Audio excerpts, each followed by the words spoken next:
Bonjour à toutes et à tous. Donc, avant toute chose, j'espère que vous et vos proches vous portez bien dans la situation si particulière que nous vivons actuellement. Donc, merci à vous aussi d'être présents si nombreux aujourd'hui. Donc, une centaine d'inscrits et pour l'instant plus de 60 participants. Donc, si nombreux pour assister à cette webconférence autour du projet Big Data and Reliability qui a été porté par l'Institut pour la maîtrise des risques. Donc c'est une première pour l'IMDR que d'organiser une telle manifestation à distance, le contexte l'obligeant. Voilà, même si a priori on n'attend pas de difficultés techniques particulières, en tout cas merci à vous pour votre indulgence au cas où on rencontrerait des petits soucis. Donc pour celles et ceux qui ne me connaissent pas, je suis Emmanuel Rémy, donc je travaille chez EDF Recherche et Développement. Et puis j'ai la chance et le plaisir de co-animer avec Nicolas Dechy, donc de l'Institut de radioprotection et de sûreté nucléaire, et André Lannoy de l'IMDR, le groupe de travail et de réflexion, donc on l'appelle GTR, de l'IMDR, sur la thématique du retour d'expérience technique. Alors avant de rentrer un peu dans le détail et de vous présenter rapidement ce qu'on fait au sein de ce groupe de travail, je vais laisser la parole à André Lannoy, qui va vous présenter de façon un petit peu plus générale qu'est-ce que l'IMDR. André.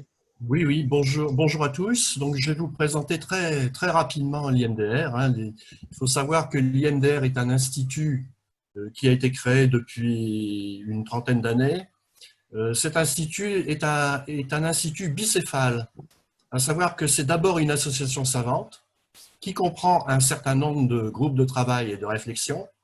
Et ces groupes de travail et de réflexion portent sur des thématiques de la maîtrise des risques et de la sûreté de fonctionnement.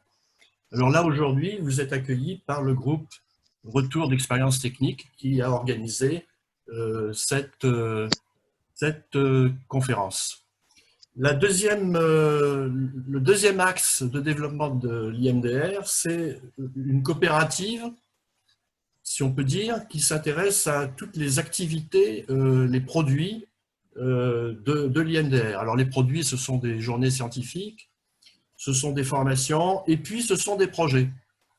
Et donc là, en l'occurrence, on va parler d'un des projets qui a été proposé et accepté par des souscripteurs et réalisé. On va montrer les résultats de ce projet qui s'appelle donc Big Data in Reliability, donc le problème du Big Data pour la fiabilité. L'IMDR est présidé par Philippe Lepoac à l'heure actuelle, et il y a un conseil d'administration dans lequel figurent les grandes universités et les grands industriels, ainsi que des consultants. Bon, je vais m'arrêter là et puis je repasse la parole à Emmanuel. Ok, merci André. Donc là, l'idée effectivement, c'est que je vous présente plus précisément, mais quand même très rapidement, ce que c'est que le groupe de travail et de réflexion sur le REX technique. Donc finalement, c'est un lieu de partage entre les membres de différents secteurs industriels, des organismes publics, des représentants universitaires et des consultants. Donc c'est des thématiques très variées et donc qui évidemment ont très haut retour d'expérience. Donc qu'est-ce qu'on peut citer comme exemple de sujets qu'on aborde? Donc la collecte et la validation et le traitement des données, l'organisation et le management du processus de REX, l'analyse de défaillance et de dégradation des matériels, le suivi de santé des équipements, la maintenance préventive, conditionnelle et prévisionnelle, les méthodes fiabilistes, qu'elles soient fréquentielles ou bayésiennes, pour l'évaluation de la durée de vie des composants, la modélisation du vieillissement, les signaux faibles ou encore le text mining en appui au REX. Donc voilà, vraiment des sujets très variés qui concernent le retour d'expérience. Donc plus concrètement, notre groupe de travail et de réflexion se réunit plusieurs fois par an pour finalement des présentations et les échanges entre les différents membres du groupe. Il organise, comme André l'a mentionné, des journées thématiques sur des sujets dédiés, et puis également des ateliers dans les différents congrès Londamu qu'organise l'IMDR. Et puis enfin, notre groupe a aussi pour mission d'initier des projets IMDR, et donc c'est justement le cas du projet Big Data and Reliability qui nous intéresse aujourd'hui, ce qui explique finalement cette introduction que je suis en train de faire devant vous. Donc évidemment, si vous souhaitez plus d'informations sur ce groupe retour d'expérience technique, sur d'autres groupes ou sur toutes les activités et événements organisés par l'IMDR, donc vous pouvez bien évidemment consulter le site web de l'IMDR.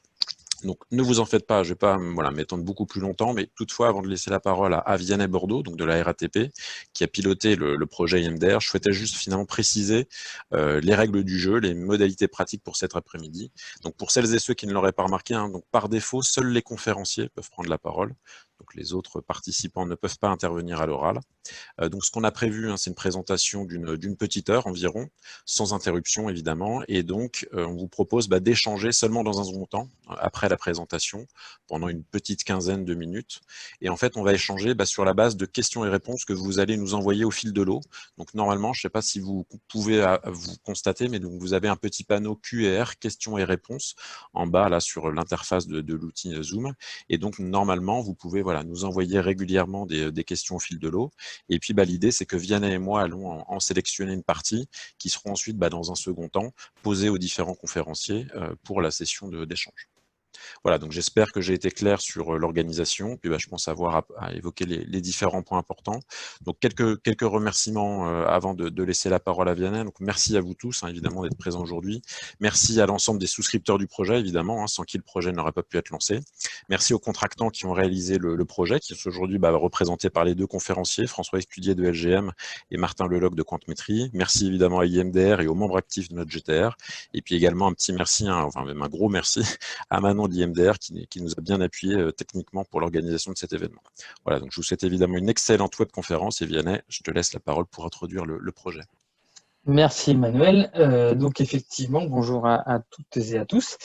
Oui, vous avez bien compris, vous êtes là pour effectivement assister à la présentation des travaux réalisés dans le cadre du projet MDR Big Data and Reliability. Donc ce projet s'est déroulé sur 2018 et 2019. Il a été financé par 11 souscripteurs. Donc il y a Alstom, Dassault Aviation, DGA, EDF, GRT Gaz, INRS, IRSN, Nexter, RATP, SNCF et Thales.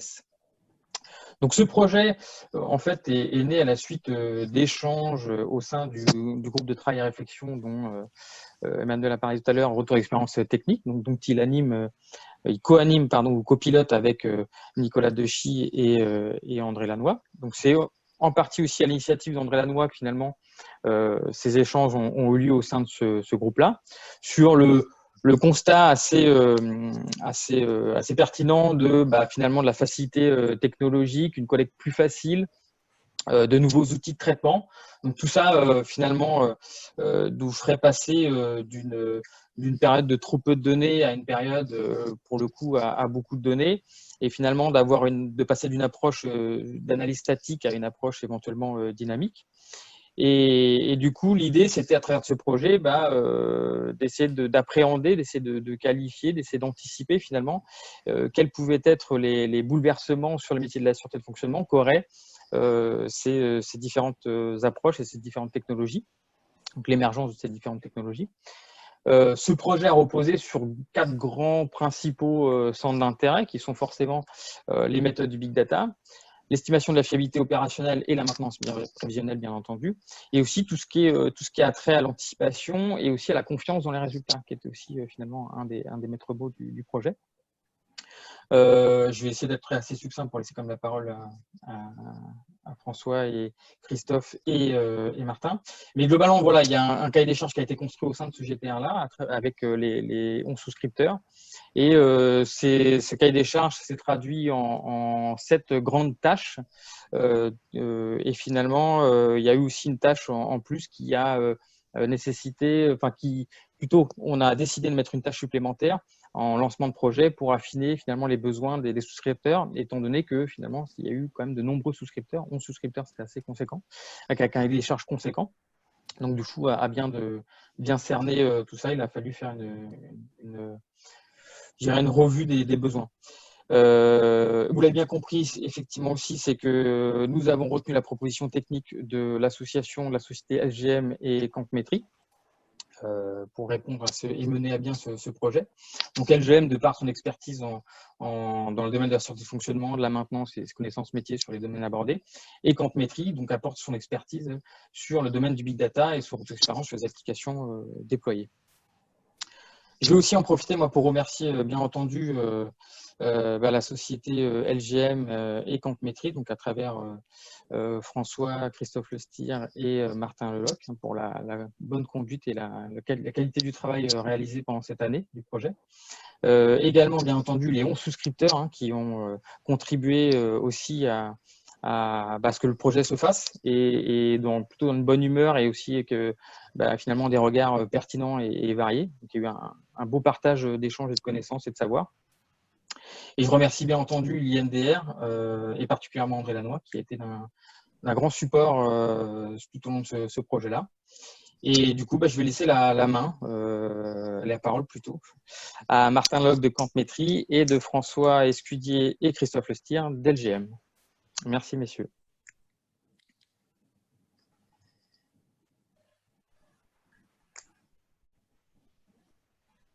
Merci Lianet.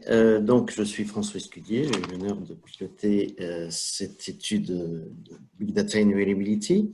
Et je vais commencer à vous en présenter la première tâche qui a fait l'objet de l'étude. On est reparti sur les fondamentaux et on a établi un état de l'art du Big Data pour la fiabilité. Alors, on a fait d'abord le constat, pourquoi cette émergence du Big Data, et en particulier pourquoi quel impact pour la sûreté de fonctionnement.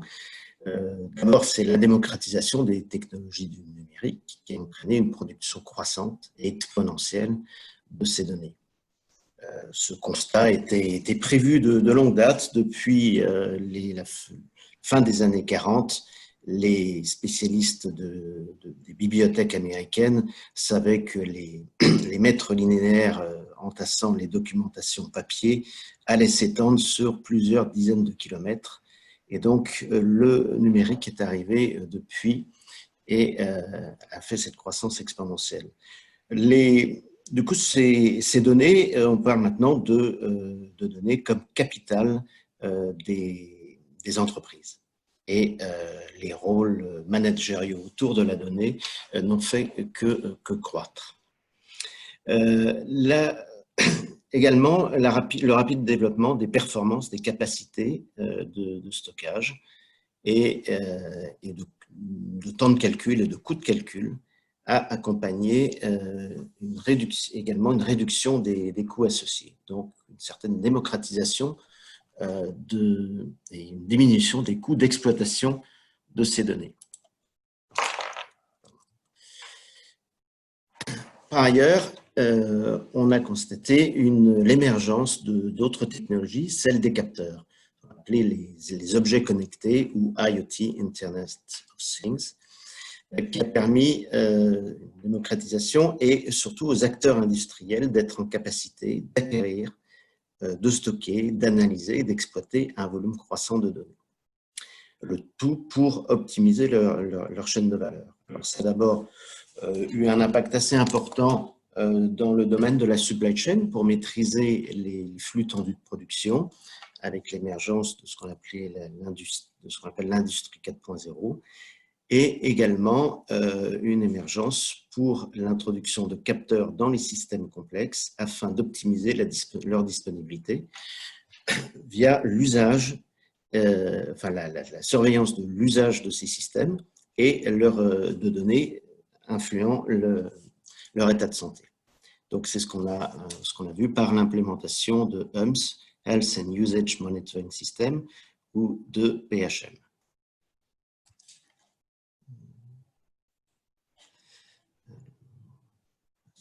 Voilà.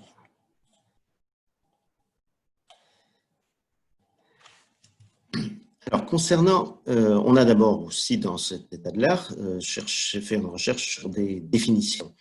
Et on a pu constater qu'elles sont nombreuses, donc il a fallu faire quelques choix et on en a proposé du coup plusieurs. Alors, on a celle qui indique tout simplement que ce sont les technologies and techniques that a company can employ to analyze complex data for various applications intended to augment firm performance in various dimensions. Donc, la notion de plusieurs dimensions, comme on va le voir, avec la notion de plusieurs V. Ces définitions sont maintenant normées par l'ISO, qui propose celle-ci. Big Data is datasets, donc des jeux de données avec des caractéristiques de volume, variété, variabilité, véracité. On en compte 10 caractéristiques principales. That for a particular problem, domain at a given point in time cannot be efficiently processed using current, existing, established or traditional technology and techniques in order to extract value. On a bien ici la première notion qui, en 97, a abouti au terme Big Data, c'est-à-dire la problématique d'une limitation technologique sur les outils de calcul traditionnels que sont les ordinateurs. Donc, il a fallu établir de nouvelles variétés. Alors, pour Pierre Delors, qui a écrit un que sais-je sur le Big Data, il propose que le Big Data consiste à chercher des modèles dans des données à faible densité d'information, en extraire des faits nouveaux ou de nouvelles relations entre les faits. Donc, ici, on a la notion d'outil de recherche. Le Big Data est à la fois donc précis et vaste. Il examine des petits faits et regroupe ces éléments finis en une information à la fois générale et personnalisée.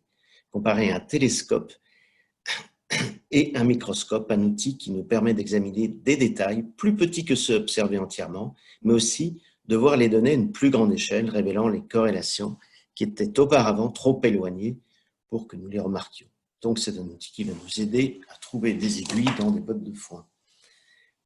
Bon, pour le parti pris, c'est qu'on a de cette étude, c'est qu'il n'y a pas une définition très claire, mais quel est le Big Data est un objet de nature protéiforme, comprenant à la fois des problématiques de stockage, l'infrastructure technique, les algorithmes de traitement et les informations produites.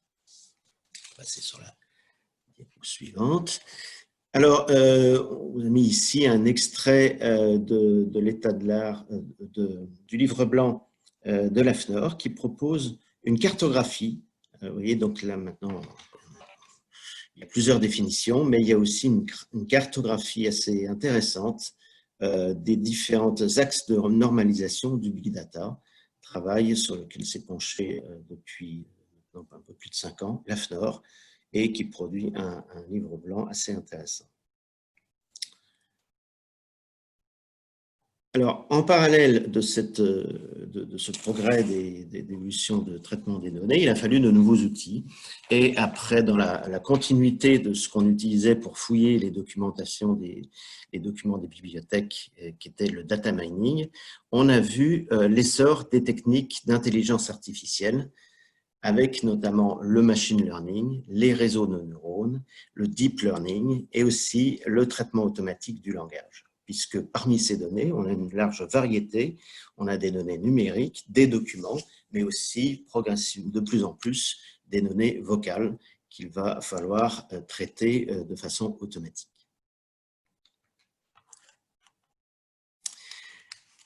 Alors, autre structuration, venons en fait sur le portrait de l'application du Big Data à la sûreté de fonctionnement et la maîtrise des risques. On voit par cet arbre qui a été proposé par Nina Gershman-Geoffrey dans une thèse très intéressante, que les problématiques de prévision d'état de santé des systèmes, on a l'approche traditionnelle de la fiabilité, on a eu ensuite l'approche basée sur des modèles physiques, modèles de prévision, mais que maintenant, grâce en particulier au Big Data, on va avoir une progression très forte des modèles et des approches dites data-driven, orientées données, avec beaucoup de modèles et d'outils de calcul nouveaux apportés par les technologies d'intelligence artificielle, principalement. Diapo suivante. Et pour la partie 2, je vais laisser la main à Martin Lelocq de Quantmetry. Merci François. Bonjour à tous. Donc effectivement, après cette première tâche de l'état de l'art, où on s'est attaché à poser le décor et finalement à étendre un petit peu la définition du Big Data aussi aux traitements qui vont avec, c'est-à-dire pas seulement au Big Data au sens purement technique, collecte, traitement d'informations, mais aussi les traitements qui vont par-dessus ces données, donc intelligence artificielle, machine learning. Une fois qu'on a dressé cette définition un peu complète, l'objectif a été de l'appliquer sur les axes d'analyse qui vous ont été présentés par Vianney et dont je vais vous parler sur la partie retour d'expérience. Donc, sur la partie retour d'expérience, si on veut schématiser un petit peu l'impact du big data sur ces thématiques, comme le disait François, on a des données disponibles en quantité et en diversité qui sont à notre disposition. On a des nouvelles méthodes d'analyse issues du machine learning, du deep learning, qui vont permettre de créer de l'information et de créer de la valeur à partir de ces données. Et puis, on a un problème métier qui est par nature complexe, puisqu'on va parler de retour d'expérience sur des systèmes ou sur des processus très variés. L'idée est de concilier l'ensemble de ces éléments au sein d'un projet Big Data avec pour objectif d'optimiser le REX. Donc là-dessus, il va y avoir finalement 4 leviers importants à travailler qu'on va pouvoir exploiter pour améliorer ce REX. Ça va être les capacités de traitement Big Data, les techniques d'intelligence artificielle appliquées à ces données. C'est cela que l'on va développer juste après dans ce webinaire pour cette partie REX.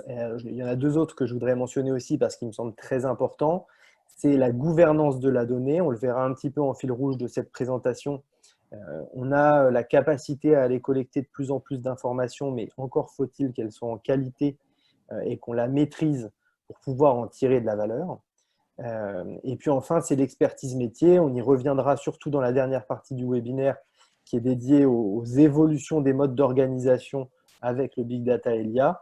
Ce qu'il faut retenir, c'est que tout ce qu'on vous présentera ici, l'intelligence artificielle n'est pas magique. Elle va s'appuyer sur des données, mais elle va aussi s'appuyer sur l'expertise des sachants. Et on verra comment les experts de la fiabilité et du REX ont une place primordiale dans l'ensemble des projets Big Data et IA que vous pourriez réaliser. Donc, d'abord, en ce qui concerne les usages du Big Data pour le REX, finalement, on peut utiliser le Big Data, on peut trouver des applications du Big Data sur l'ensemble des cas d'usage traditionnels du REX.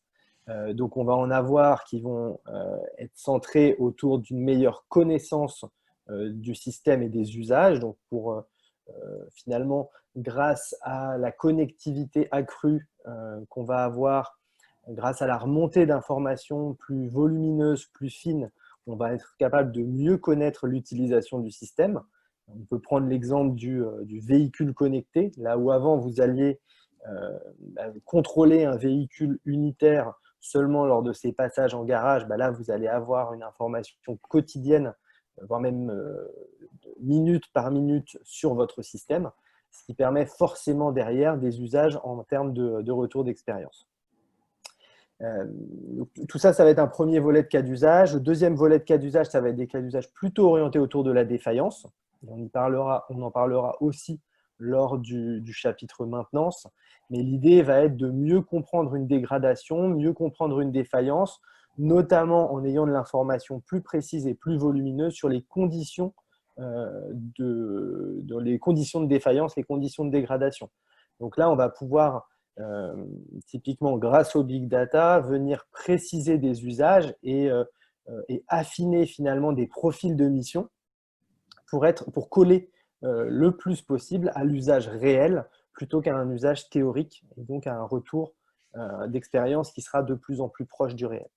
Et enfin, optimiser le système de soutien, on en parlera aussi dans la partie maintenance, mais la façon de mieux connaître l'usage et la dégradation va nous permettre indirectement ensuite d'optimiser le système de soutien. Donc voilà, ce qu'il faut retenir, c'est que finalement le Big Data pour le retour d'expérience, ça peut s'appliquer sur l'ensemble des cas d'usage traditionnels du retour d'expérience et qu'on aurait tort de s'en priver dans la mesure où on a les bonnes données à disposition. Et donc justement sur les données, peut-être une des conclusions aussi de l'étude, c'est l'environnement de la fiabilité a de la chance parce que vous êtes dans un environnement qui est riche de données. Riche de données parce que par l'émergence des hubs, par l'usine connectée, etc., de plus en plus d'outils permettent de capturer de la donnée. Donc, on va avoir de plus en plus de données d'observation dynamique qui vont provenir de capteurs, des données de log machine qu'on ne collectait pas ou qu'on n'historisait pas de façon systématique parce qu'on n'avait pas les capacités techniques de le faire. Là, on va pouvoir se doter de cette base de connaissances et ensuite venir l'exploiter. Donc, une richesse qui se complète aussi par des données d'autres types. C'est-à-dire qu'on va aussi avoir des données textuelles de rapports de maintenance ou de retour d'expérience qui, jusqu'ici, pouvaient potentiellement être sous-utilisées ou peu utilisées.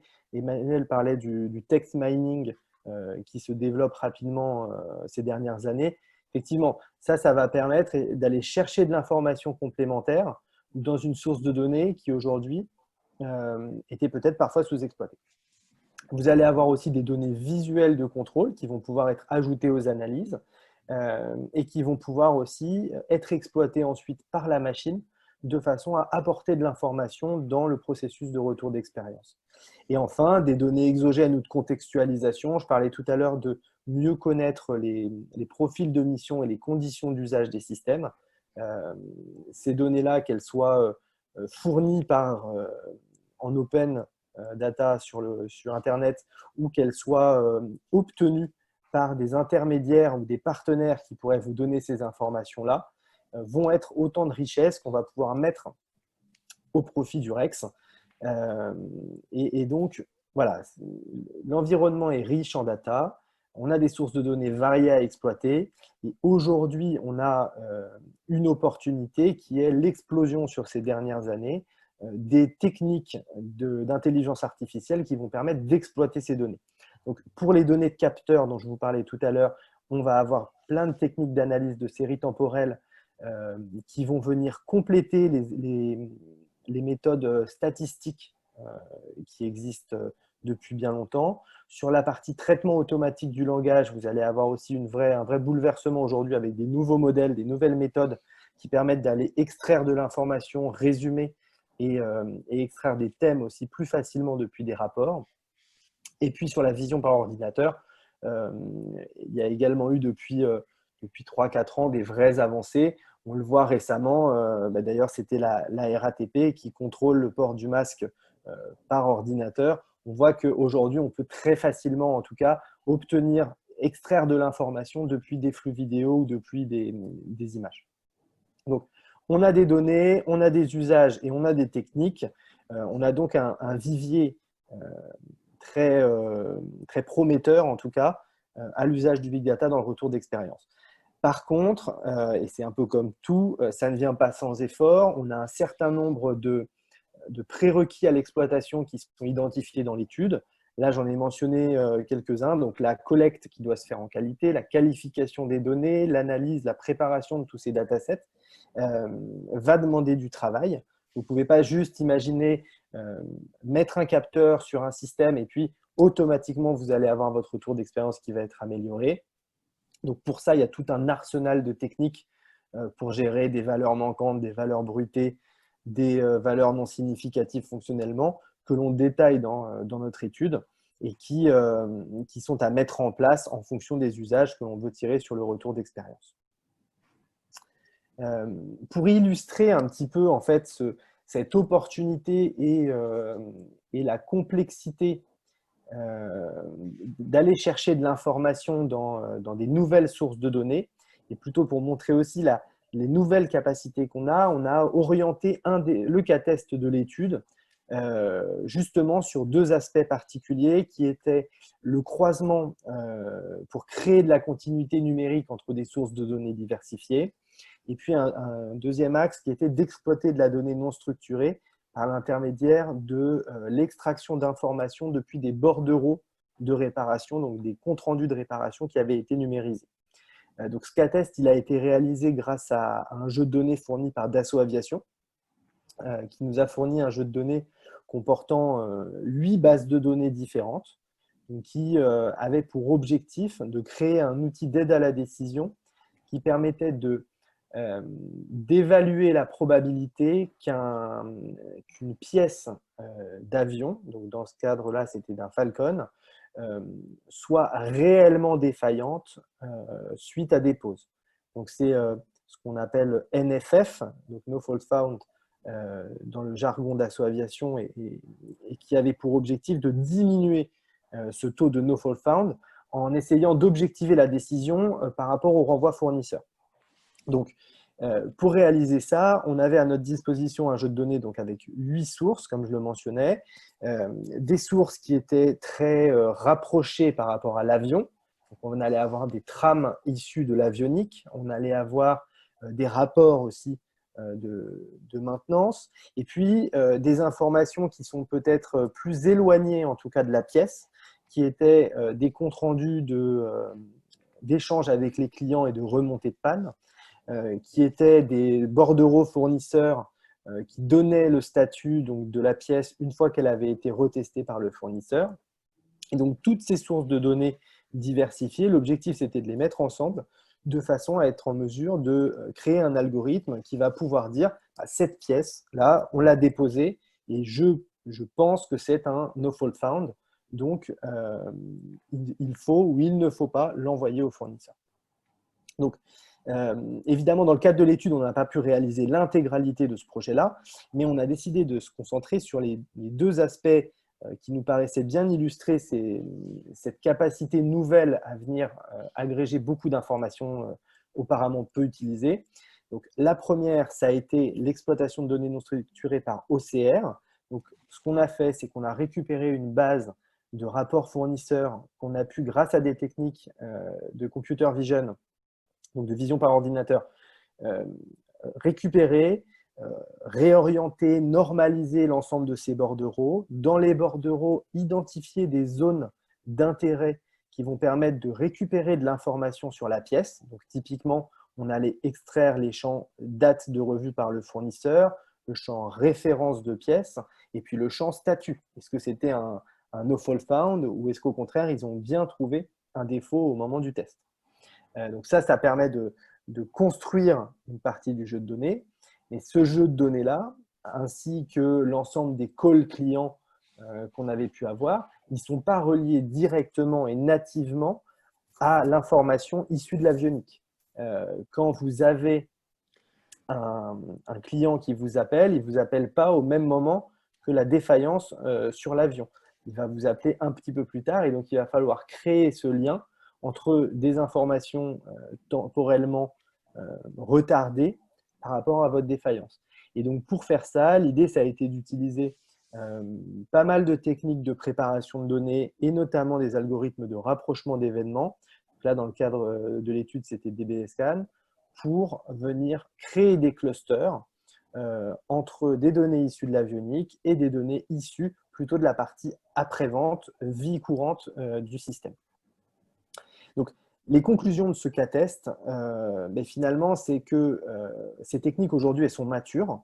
Si vous prenez la partie ossérisation des bordereaux fournisseurs, ça, c'est quelque chose qui tient en quelques centaines de lignes de code et qui obtiennent des très bonnes performances sur la partie extraction de données type statut et date. On était à plus de 80-90% de réussite. Donc, ce qui permet quand même de constituer un jeu de données conséquent pour venir enrichir l'information à notre disposition. Et puis, sur la partie rapprochement d'événements sans clé naturelle d'association, là où on a fait des liens un peu plus on va dire non intuitifs pour rapprocher les jeux de données, là aussi, l'application d'algorithmes se fait très simplement. Et là où on voit l'intérêt de l'expertise métier, c'est que ce type d'algorithme, il faut un petit peu les configurer, les cadencer et puis surtout recéter l'information qui est sortie. Et donc là, après, avec quelques échanges métiers, on a pu confirmer que les clusters formés paraissaient fonctionnellement pertinents. Donc voilà, l'objectif de ce cas test était vraiment de présenter comment les nouvelles techniques d'intelligence artificielle peuvent permettre, de pré-traitement des données, peuvent permettre de recréer du lien, de créer de la continuité numérique entre toutes vos données dans le cadre de l'amélioration d'un retour d'expérience.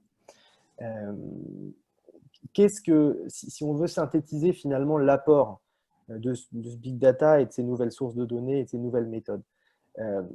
Auparavant, on avait un système d'exploitation des données qui était, on va dire, collecté périodiquement depuis des systèmes dédiés maintenance qui, eux, faisaient un peu le tampon entre les données brutes et l'utilisation en REX.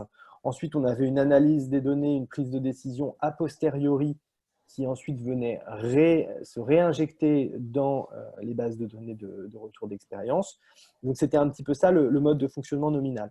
Aujourd'hui, grâce à la vélocité du big data, au volume aussi et à la précision qu'on est capable d'aller chercher, l'idée, c'est d'aller plus vite sur la collecte de la donnée, d'essayer d'être plus proche d'un flux dynamique, voire d'un flux quasi temps réel pour remonter la donnée issue des systèmes, la capitaliser dans des bases de données qui aujourd'hui seront des bases big data et puis des bases de données toutes simples.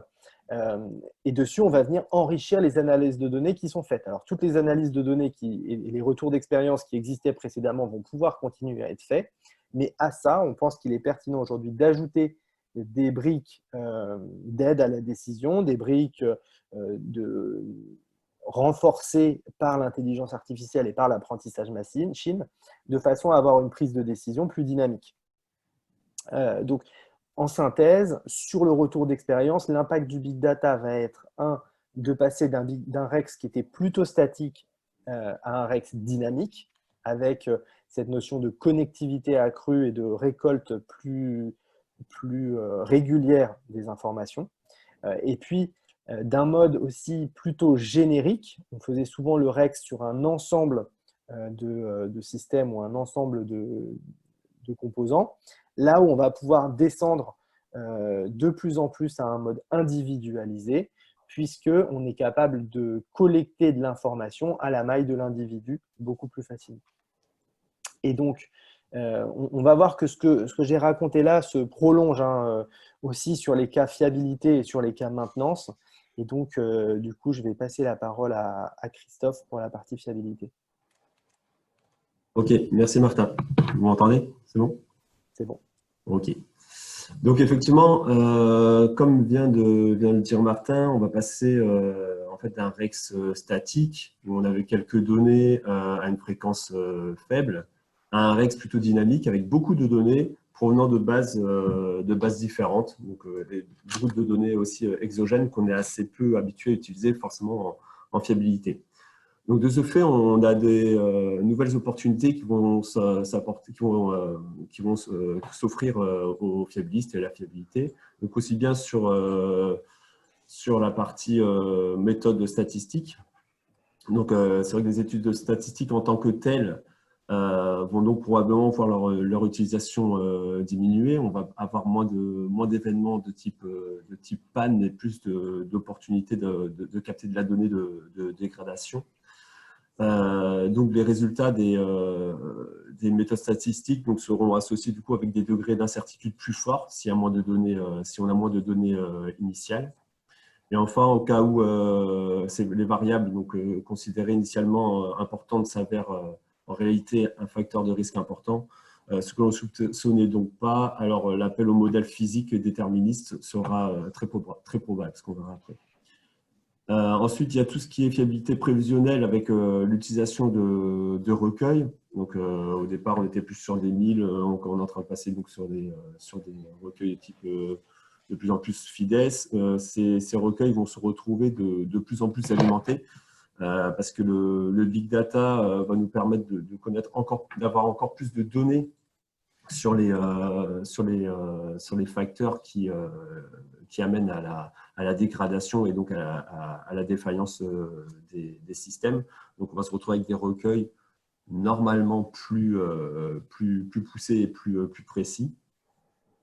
Et ensuite, pour tout ce qui est méthode de fiabilité prévisionnelle, donc semi-paramétrique, on sait que la fiabilité donc, dépend de nombreux facteurs et que les algorithmes de machine learning dont a parlé Martin tout à l'heure sont conçus en fait, pour traiter des ensembles de données et en tirer les tendances possibles, les corrélations entre les données. mais ça reste des machines qui traitent juste des relations entre des données d'entrée et des données de sortie, et qui vont conclure des variables, des causalités, mais ça va être aux fiabilistes en fait d'analyser ces corrélations statistiques et d'en déduire les véritables causalités les causalités donc pour le système ou les causalités systémiques. Donc, ce qu'on a voulu apporter aussi dans ce rapport, c'était de montrer que le métier du fiabiliste va s'en retrouver modifié de ces techniques de big data et va avoir à travailler de plus en plus justement avec des data scientists pour leur apporter cette partie métier que l'outil ne peut pas faire. Du coup, on est sur la partie impact de l'estimation de fiabilité, donc on va aller vers une meilleure connaissance effectivement du profil d'emploi et des facteurs de dégradation. Donc sur le suivi de dégradation, les méthodes de big data vont nous permettre de décorréler, donc de découvrir l'ensemble des facteurs qui influent sur une dégradation d'un système, donc aussi bien la sensibilité de la pièce, l'exposition à laquelle est soumise cette pièce, et la sévérité de l'agression. Et tout ça grâce et aussi au nombre de cycles que va subir le système. À cela, donc, à toutes ces données, on se retrouve avec des approches hybrides, qui est une solution de plus en plus populaire, qui va consister donc à combiner la connaissance physique qu'on a des systèmes à l'analyse orientée données. Donc c'est une piste qui est à explorer, qui fait partie des pistes qu'on met en conclusion vers lesquelles il faut aller encore fouiller un petit peu plus. Donc ça serait donc de pondérer des données statistiques avec des phénomènes physiques. Donc, ensuite, on a étudié aussi tout ce qui était partie pronostic. Donc, la partie pronostic, ça va être la partie, tout ce qui est remaining useful life. Donc, comment poser un diagnostic de rule. Donc, pour ce faire, pronostic, pas un diagnostic. Pour ce faire, il faut avoir un bon diagnostic. Donc, bien connaître ce qu'a subi le système, bien suivre son historique et quelle est la progression des dégradations. On a étudié les 4 formes d'approche qu'on peut avoir, donc aussi bien une approche mathématique avec tout ce qui est fuite de Kalman et les lois physiques, des modèles plus guidés par des données comme les algorithmes de machine learning. On a d'autres approches sur le retour d'expérience et enfin les approches hybrides. Et enfin, donc par rapport à toutes ces approches qu'on peut avoir, c'est qu'on va avoir beaucoup de données, mais il va falloir aussi limiter l'impact des données qui sont potentiellement, possiblement biaisées et inclure donc, des degrés de confiance dans les données et implémenter des stratégies générales et utiliser par exemple des modèles bayésiens pour pouvoir pondérer ces données.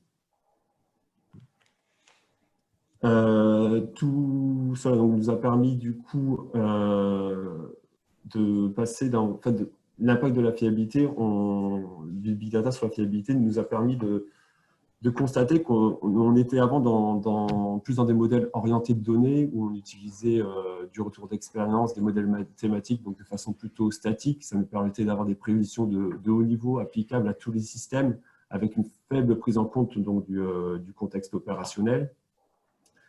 Ensuite, quand on passait sur des modèles un peu plus précis avec des calculs basés sur la simulation, donc là, on obtenait des expériences de simulation, on utilisait des modèles mathématiques, on pouvait simuler quelques environnements, donc là, on obtenait des prévisions plus précises prenant en compte donc, un environnement donné. Et nous, ce qu'on a pu constater avec le big data, quand il sera démocratisé, parce que c'est, comme l'a dit Martin, ce n'est pas un outil magique non plus, il faut accorder de nombreux changements dans les organisations. On va obtenir énormément de données, que ce soit des données de maintenance, d'utilisation, de fabrication, de transport, que le modèle de big data va nous permettre, avec lequel le modèle big data va nous permettre de réaliser des rules et donc d'avoir des précisions plus précises, voire des précisions individualisées. C'est-à-dire que là où avant on faisait une prédiction pour des part numbers, donc une série de pièces, le big data et tout ce qui est IA associé devrait nous permettre dans le futur d'avoir une prédiction au part number à la pièce en elle-même. Donc en prenant en compte tout ce qu'a vécu cette pièce. Donc voilà, donc, comme je l'ai dit tout à l'heure, donc toute cette prévision à la pièce va forcément impliquer une modification d'organisation et une modification des missions du fiabiliste qui vont se retrouver modifiées. Donc va être plus impliqué en fait, dans les métiers de l'analyse de données, avec les data scientists, les data analystes, les responsables de data visualisation, afin de définir aussi le plus tôt possible quel équipement devra être surveillé et comment il devra être surveillé pour remonter l'ensemble de ces données. Donc, du coup, je passe la parole à François qui va nous donner les impacts sur la partie maintenance. Merci Christophe. Alors, donc, je vais vous parler de cette tâche 4 sur l'étude des impacts sur les méthodes de maintenance. Vous voyez que l'étude avait un spectre large. Le retour d'expérience, la fiabilité, mais aussi la maintenance, dont l'une des principales données en entrée est la fiabilité des systèmes. Alors, dans l'étude, on a rappelé d'abord les définitions des différents types de maintenance, suivant la norme EN 13306, et l'impact du Big Data sera essentiellement sur la maintenance préventive, et en particulier la maintenance conditionnelle qui comporte la maintenance prévisionnelle ou non prévisionnelle. Et c'est bien sûr la maintenance prévisionnelle qui fait l'objet de forte, qui est en train de progresser grâce à l'émergence du Big Data. Il nous a semblé aussi important de remettre le modèle aux ACBM issu de la norme ISO 13374 qui permet de beaucoup mieux structurer les projets autour de la donnée, puisqu'on a une segmentation en plusieurs couches, plusieurs niveaux. Vous voyez, d'abord l'acquisition de la donnée, les capteurs installés sur les systèmes, la manipulation de la donnée, soit du traitement intégré au système ou post-acquisition, post-traitement, la définition et l'examen de seuils de dépassement de seuils critiques, l'analyse de l'état de santé et la détection d'anomalies, et puis le pronostic, la prédiction de défaillance et l'aide à la décision sur l'acte de maintenance. Le tout alimentant les différentes bases de données et les modèles. Diapo suivante. Alors, l'influence du Big Data, eh bien, pour la maintenance, on a les différents axes. Les données caractéristiques, les données de maintenance sont influencées aussi bien en volume. Donc, on va avoir des bases de données de retour d'expérience qui vont alimenter, être analysées par tous les acteurs de la maintenance. Ensuite, on aura la variété, puisqu'on va pouvoir utiliser beaucoup, non seulement des données numériques, mais des images, des scans, des images vidéo ou des sons. Et la rapidité, puisque les données de ces capteurs vont pouvoir être exploitées soit quasiment en temps réel ou après l'émission, mais en tout cas assez rapidement. Alors, l'impact, la mise en place de cette maintenance prévisionnelle, on a mis en avant que ça nécessitait une conception spécifique. On ne va pas mettre ça du jour au lendemain et il faut l'intégrer dans la conception même des systèmes. Donc, on a proposé une nouvelle maintenance, une nouvelle méthode, pardon. La maintenance préventive était classiquement élaborée par différentes techniques, l'estimation de la fiabilité, les AMDEC ou la RCM, par exemple, pour Reliability Center Maintenance ou OMF. Pour faire de la maintenance conditionnelle prévisionnelle, on a proposé de compléter l'AMDEC par une méthode, une extension de l'AMDEC qu'on appelait l'AMDEP, l'analyse des modes de défaillance, de leurs effets, de leurs prévisions. Donc, on va analyser comment on peut prévoir les défaillances. Ça va nous aider pour mettre en place des capteurs ou ne pas en mettre et de les mettre aux endroits les plus critiques en fonction du retour d'expérience ou des opportunités. Donc, il nous semble important de préparer, de rappeler aussi qu'en conception, il faut viser, définir les objectifs de cette maintenance, les éléments les plus critiques afin de ne pas tomber dans le travers de vouloir mettre des capteurs un peu partout et d'acquérir des tas de données, mais sans avoir un objectif précis d'exploitation. Donc, on va retrouver cet impact qu'on a surligné sur la conception des systèmes et la conception des systèmes de soutien. Donc, ça entraîne pas du tout une remise en question, mais un effort sur les méthodes classiques et un renouveau des méthodes classiques de conception de la maintenance au travers des méthodes et des démarches de management et technique que sont celles du soutien logistique intégré. Et cela nécessite d'analyser les impacts de la mise en place de cette maintenance prévisionnelle sur l'ensemble des éléments du soutien. Le plan de maintenance, et on sent bien qu'à vouloir mettre en place de la maintenance prévisionnelle, cette notion de plan de maintenance où on avait préalablement des maintenances préventives faites de façon calendaire ou sur l'atteinte de certains seuils, l'émergence d'une maintenance beaucoup plus dynamique et qui va réagir à des informations et des diagnostics issus de l'analyse des données de ces capteurs.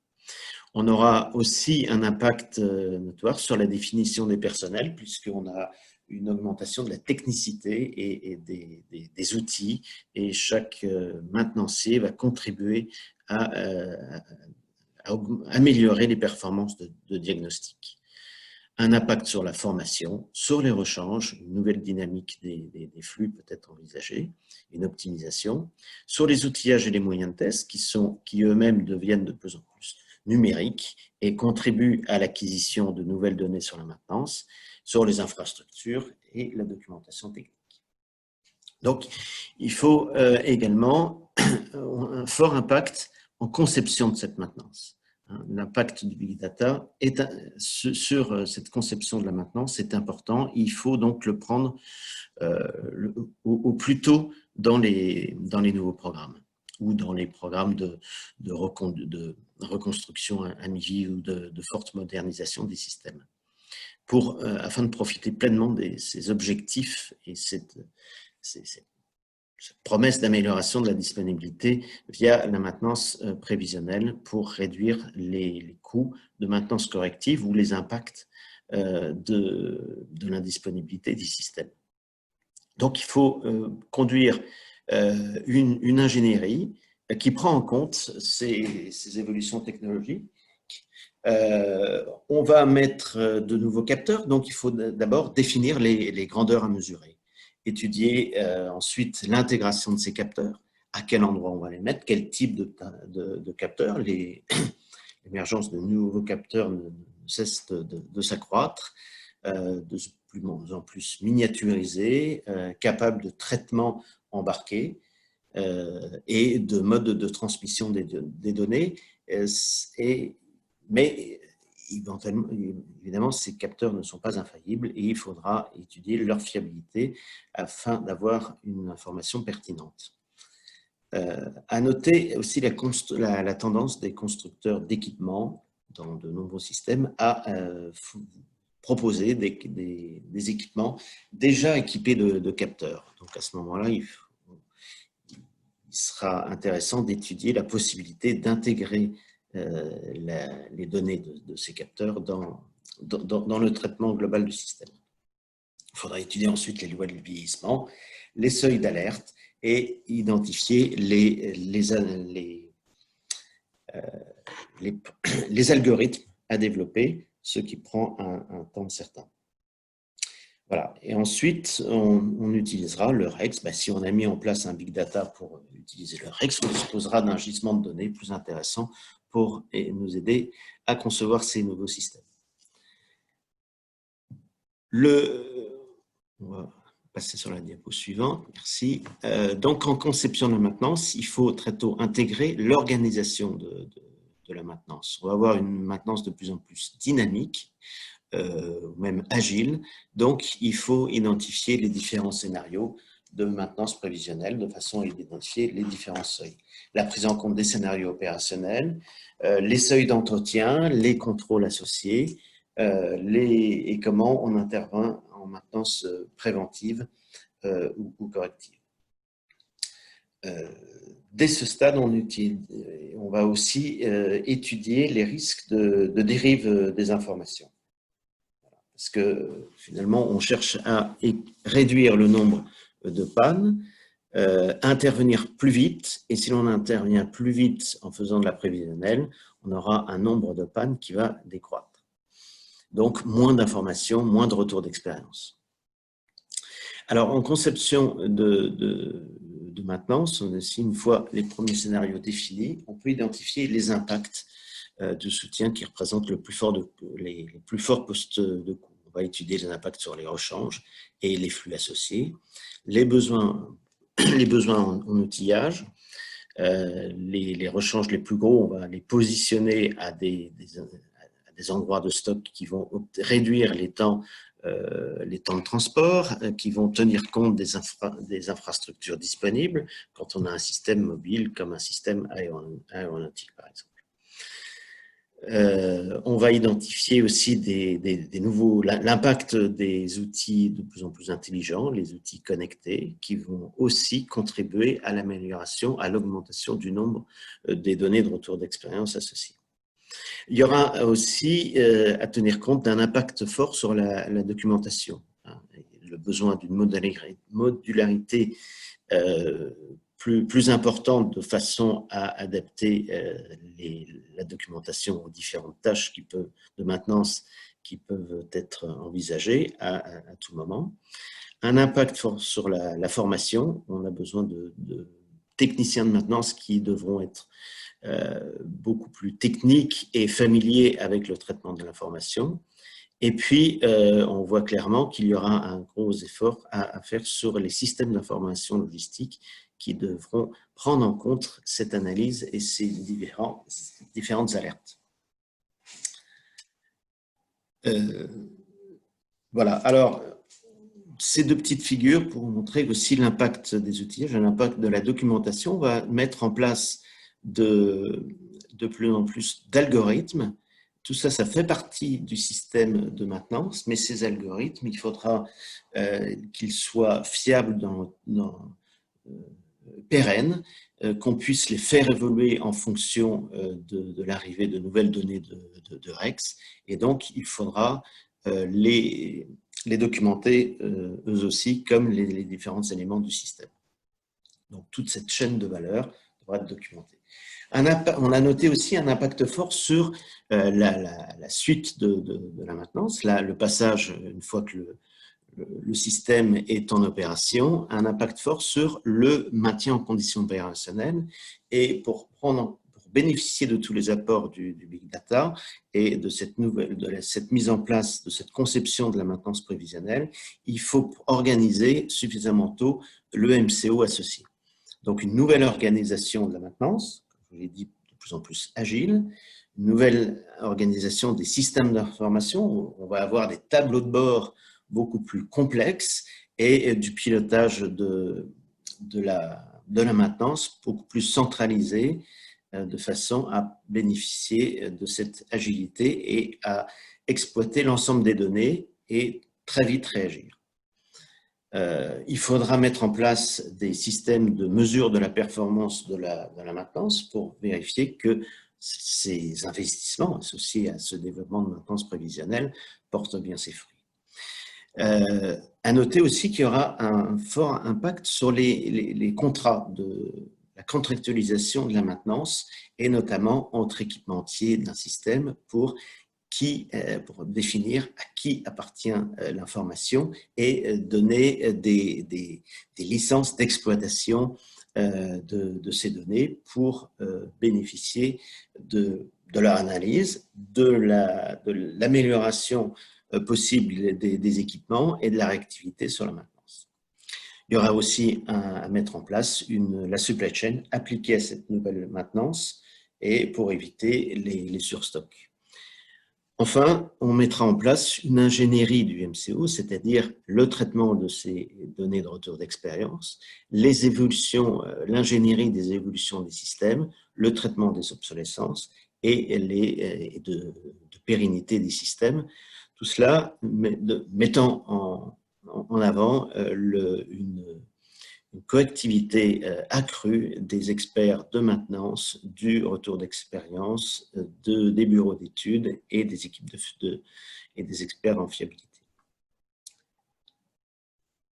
Voilà, sur les contrats, donc ce que j'indiquais, le besoin de concevoir très en amont de nouveaux types de contrats prenant en compte l'aspect échange de données, avec sûrement des impacts juridiques non négligeables. Le développement de nouveaux systèmes d'information, les classiques GMAO vont évoluer vers des systèmes capables de prendre en compte ces données. Et enfin, ce trio de MCO basé sur d'analyse de retour d'expérience pour améliorer les flux de maintenance et la disponibilité des systèmes, pour exploiter le plus vite possible ces données offertes par le Big Data. Voilà, pause suivante et surtout partie suivante avec la tâche 5 qui nous a occupé, l'impact du Big Data sur l'aide à la décision. Merci François. Donc effectivement, on a parlé de l'impact du Big Data dans les différentes spécificités du métier, retour d'expérience, fiabilité, maintenance. Mais l'intégration et l'adoption du Big Data et de l'intelligence artificielle, et c'est un des axes qui a été développé dans cette étude, passe par la confiance que vont avoir les experts et les opérationnels dans les traitements qui vont être mis en place. Et donc, la première étape à ça, c'est de comprendre, qu'on s'est attaché à décrire dans cette étude, c'est de comprendre comment les projets Big Data et les modèles d'intelligence artificielle apprennent et donnent leurs recommandations de façon à avoir confiance en eux. On a des systèmes qui sont basés sur l'empirique, qui vont être basés sur les données qu'on va leur donner en entrée pour s'entraîner. Et donc, il va forcément y avoir un biais dû à la sélection de ces données-là. On va nécessiter une masse critique de données. Tout à l'heure, on parlait de la diminution potentiellement des défaillances et de certains modes de défaillance quand on va les traiter.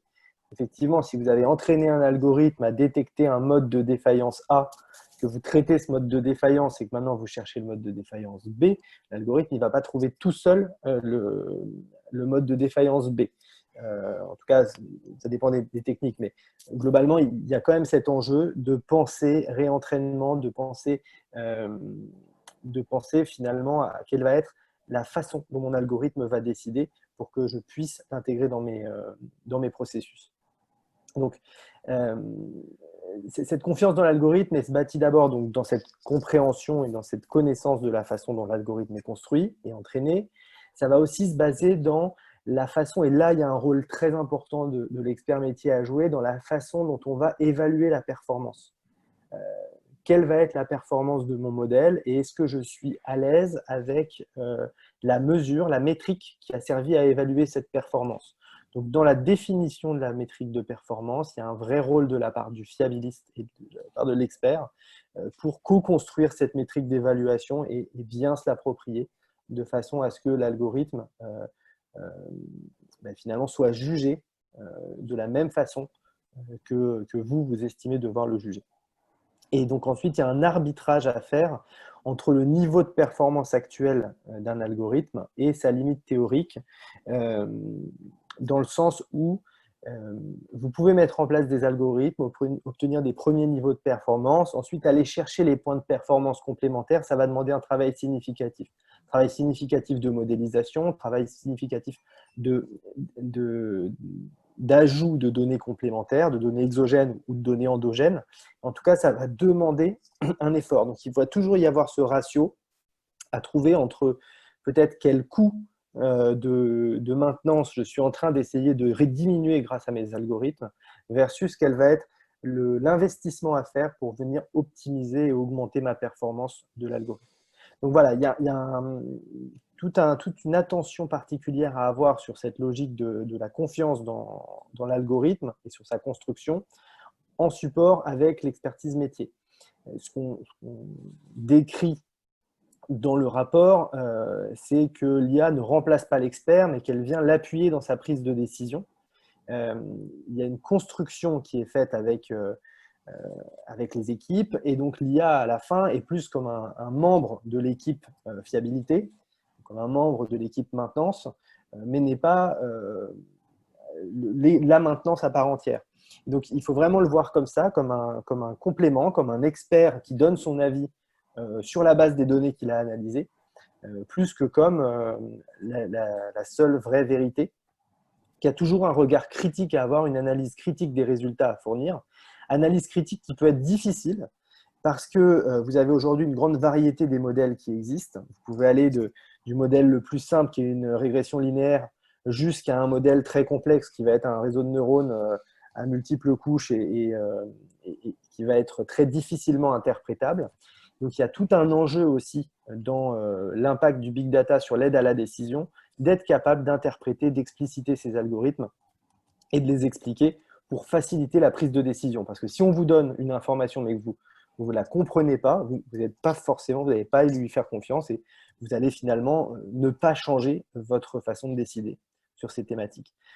Pour montrer quelques exemples juste visuellement de comment un algorithme identifie, là c'est finalement comment un algorithme de classification d'images va décider du label qu'il va mettre sur l'image. Dans la première ligne, vous avez une image d'un chien qui joue de la guitare. Guitare électrique, on voit que le modèle reconnaît les frettes de l'instrument et donc c'est ça qui lui fait dire guitare électrique. Guitare acoustique, c'est plutôt la partie en bois qui va l'aiguiller vers une guitare acoustique. Et puis Labrador, on voit que c'est la tête du chien principalement et puis le bas qui est certainement un artefact. Bon, là, ça a l'air à peu près logique. Votre IA, on vous dirait ça, vous diriez, OK, je comprends pourquoi elle m'a dit guitare acoustique, je comprends pourquoi elle m'a dit Labrador. Maintenant, si vous regardez plus bas, comment l'algorithme de vision par ordinateur a reconnu ce husky comme un loup, c'est seulement parce qu'il y a de la neige en dessous. Donc, pourquoi est-ce qu'il a pris ça dans la neige et pourquoi est-ce qu'il a choisi d'expliquer l'image à travers la neige? Parce qu'on lui a sûrement montré beaucoup d'images en entraînement où le label à détecter était avec un fond neigeux. Donc, c'est là où ça montre bien l'impact du biais et l'impact de faire visualiser ce type de prise de décision à vous, experts, parce que comme ça, vous allez pouvoir tout de suite dire mon premier algo pour détecter des guitares acoustiques, ça m'a l'air plutôt fiable. Mon deuxième algo pour détecter des loups ou des huskies, c'est pas fiable parce qu'en fait, dès que le fond sera différent, il va se tromper. Donc voilà, l'enjeu vraiment de prendre en compte cette confiance, dès que vous participez à un projet Big Data, vous devez l'avoir en tête. Un autre axe qu'on a ouvert lors de cette étude, c'est la partie data visualisation. Visualisation des données. Alors, on n'est pas rentré dans une explication de ce qu'était la data visualisation et de la théorie derrière.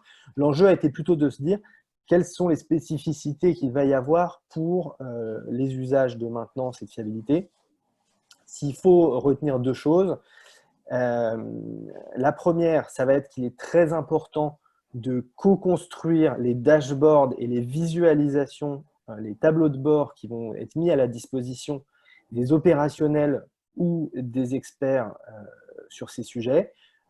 François nous montrait tout à l'heure l'impact sur le MCO avec des centres de contrôle, avec des différentes informations. C'est important qu'on n'ait pas une visualisation unique pour tous les usages n'existe pas. Votre visualisation devrait être pensée à l'usage. Un opérationnel qui est sur une chaîne de production, typiquement, il va avoir des indicateurs très simples.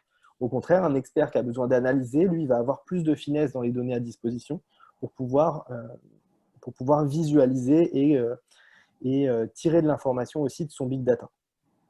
Et j'en profite pour faire du coup une aparté sur le deuxième point. Le premier point, c'est la spécificité de la data visualisation. Le deuxième point, c'est la qualité des données. J'en ai parlé un tout petit peu tout à l'heure, mais le fait de visualiser ces données, c'est un très bon outil pour sensibiliser à la qualité des données.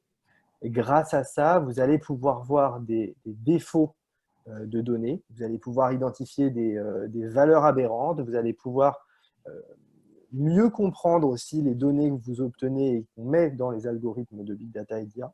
Et donc, c'est vraiment une étape primordiale dans l'utilisation du Big Data et de l'intelligence artificielle, visualiser ces données pour en détecter les défauts et pouvoir les tracer ensuite. Donc voilà, en conclusion, quel rôle pour l'expert fiabiliste dans l'implémentation du Big Data et de l'IA? Ça repose, comme le disait Christophe, dans la création d'un binôme data scientist expert.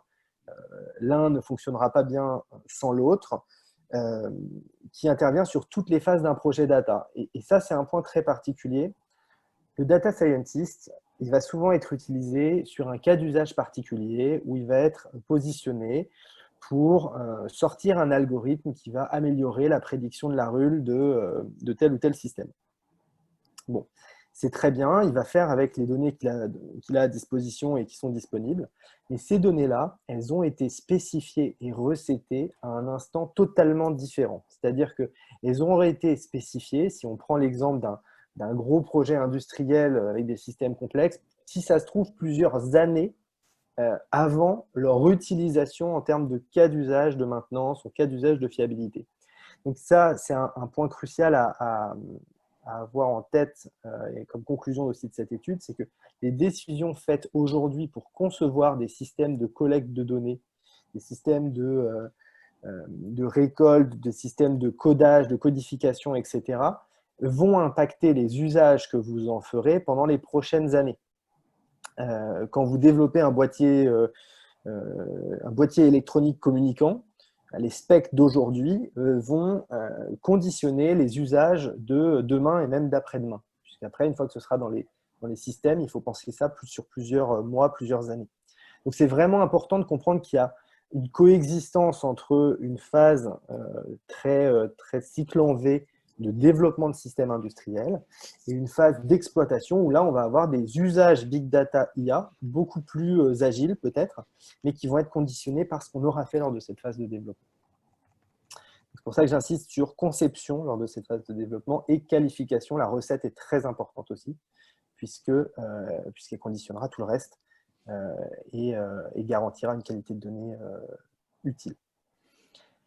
Enfin, on a parlé un petit peu de l'aide à la décision, donc de la confiance dans que les experts avec les opérationnels pourraient avoir dans ces traitements. Il y a aussi comment ces traitements vont être intégrés dans des processus aujourd'hui de décision. Là-dessus, il y a un vrai niveau d'intégration à évaluer au moment où on imagine son processus de maintenance futur qui contiendra des modules intelligents. Où est-ce qu'on le met? Où est-ce qu'on positionne le curseur sur l'IA? Quel degré d'autonomie on lui donne? Quel niveau d'imbrication on donne dans le processus?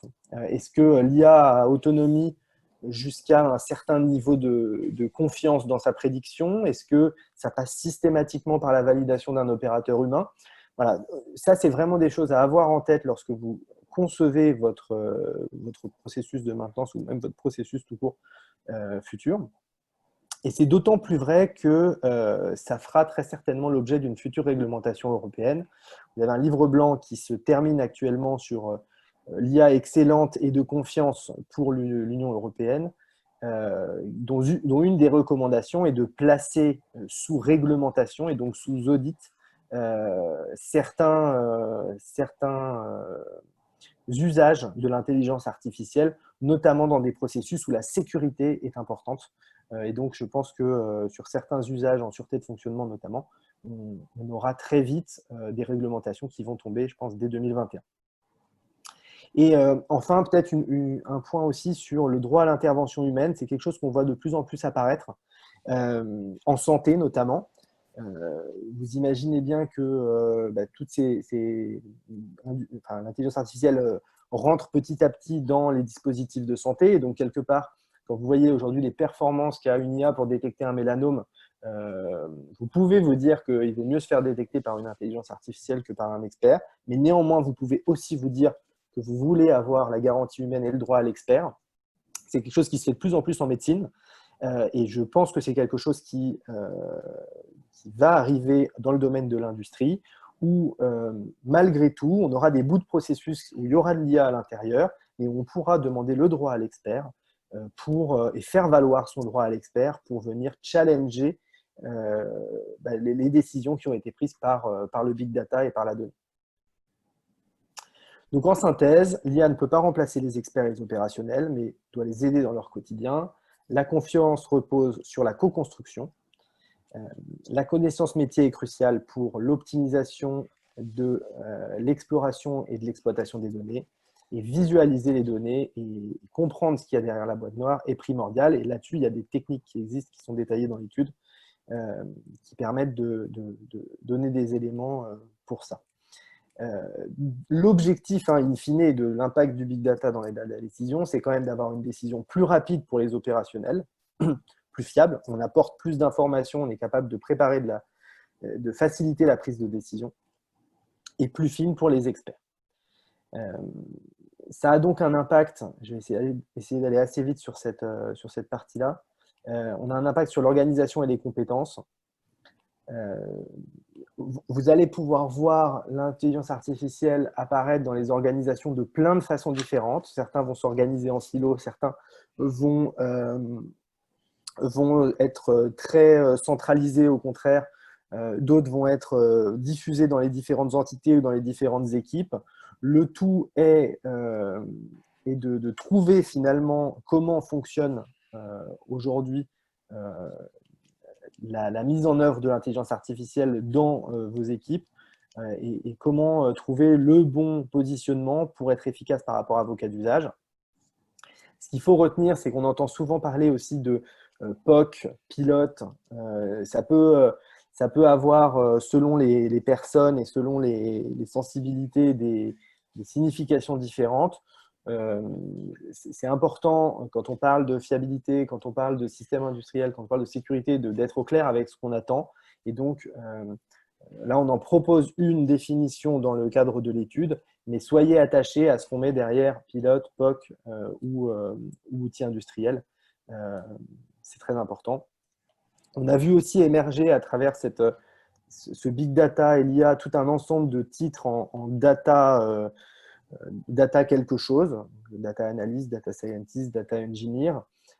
On en fait le détail dans l'étude, mais je pense que l'enjeu principal est vraiment de comprendre que ces métiers-là ne peuvent pas être efficaces sans l'apport métier et sans l'expertise métier des experts et des opérationnels.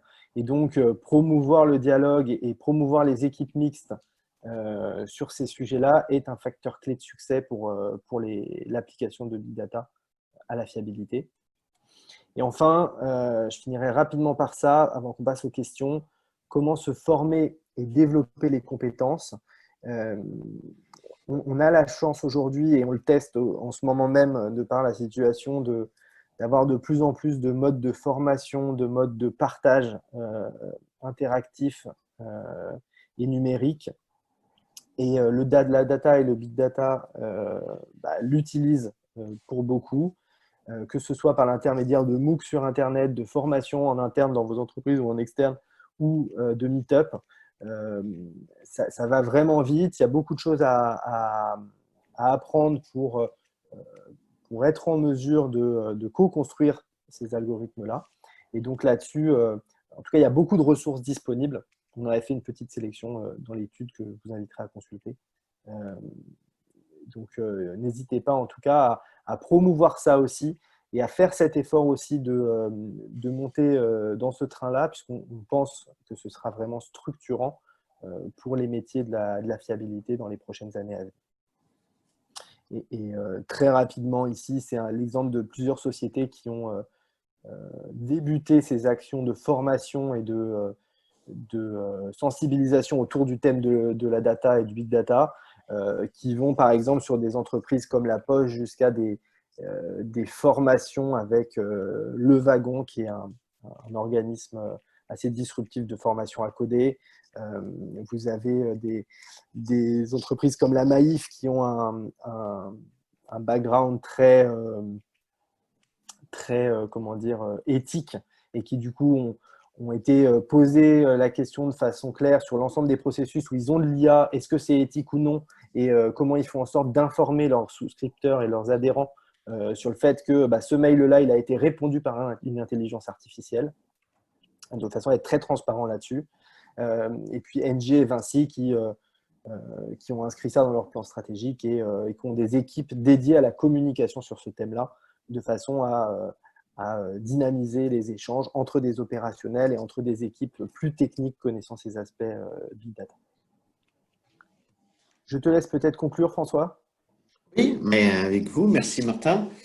Alors, en conclusion, c'est cette étude qui a nécessité presque 12 mois de travail actif avec tous les souscripteurs en se réunissant périodiquement, a abouti à plusieurs éléments, un rapport sur chacune des tâches que l'on vient de vous décrire, avec donc de l'état de l'art à l'impact sur les compétences, avec un glossaire également, les abréviations, les définitions issues des différentes normes, un rapport pour chaque partie, une synthèse en 4 pages qui est disponible sur le site de l'IMDR et téléchargeable. Également, une liste de recommandations pour comment démarrer, par exemple, des éléments pratiques, comment démarrer un projet de Big Data dans le métier de la sûreté de fonctionnement, comment développer les compétences, comment développer la maintenance, le retour d'expérience, etc. Et toutes les parties que l'on a vues. Et puis un jeu de diapositives dont vous avez vu ici un extrait qui peuvent être utilisés par chaque souscripteur.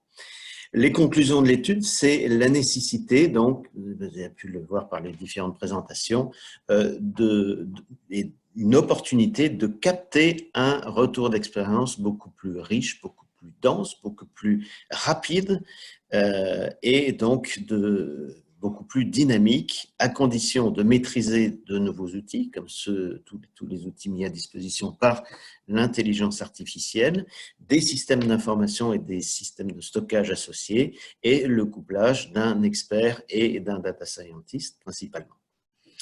Donc l'expert est indispensable à l'analyse de ce retour d'expérience, même s'il est doublé aidé par un data scientist. On va, grâce au Big Data, vers une individualisation des prévisions de fiabilité opérationnelle et la possibilité d'avoir une maintenance beaucoup plus précise, une fiabilité donc à l'organe, à l'exemplaire. Et nécessité de mettre en avant ce binôme data scientist expert. Également plusieurs perspectives qui pourraient donner suite à d'autres études de l'IMDR. Et là, je laisserai peut-être André en parler plus précisément. On a cité par exemple l'étude, l'impact et l'analyse plus précise de la standardisation qui commence à être mise en place autour du Big Data et de l'IA. Comprendre les différents points communs entre l'approche traditionnelle et l'approche Big Data IA pour la fiabilité prévisionnelle et peut-être développer de nouvelles méthodes. Voilà, ben merci à tous pour votre attention et je vais faire un rapide tour de table avant d'ouvrir à la partie réponse à vos questions. Martin, pour compléter ma conclusion. Non, je pense que le principal a été dit. Peut-être juste pour compléter, je pense que le point saillant qu'on a pu voir et lors de nos travaux communs entre nos 2 sociétés dans le cadre de ce projet IMDR et avec l'aide de l'ensemble des souscripteurs, ça a été de déjà de voir que c'est un domaine, il n'y a pas une réponse, il n'y a pas un seul usage, que ce soit la fiabilité, la maintenance, le REX, il y a des thématiques et derrière des techniques très diverses à traiter. Donc, c'est difficile d'avoir des réponses génériques pour l'ensemble des usages. En tout cas, ce qui est ressorti, c'est vraiment, je pense, cette notion de nécessité de co-construire parce que la spécificité, soit des systèmes, soit des pratiques dans les différentes entreprises aussi, hein, fait qu'il faut souvent aller vers du fait maison, du fait main, pour être capable de répondre aux questions qu'on peut avoir dans ce domaine de la maîtrise des risques. Merci Martin. Christophe, éventuellement. Et puis après, sinon, je repasse la parole à Emmanuel et Vianney qui ont le temps de nos présentations commencé à éplucher vos questions. Je n'ai pas grand-chose à dire à part insister effectivement sur ce que disait Martin sur l'importance du couple data scientist et du fiabiliste. Et de ne pas penser qu'un projet de big data, un fiabiliste pourra le faire tout seul, tout comme un data scientist ne pourra pas faire tout seul un projet big data IA dans la sûreté de fonctionnement sans des fois sortir des évidences sur lesquelles le fiabiliste pourrait lui faire gagner du temps. Donc, pour moi, c'était la principale conclusion, en tout cas, de notre étude. Merci Christophe.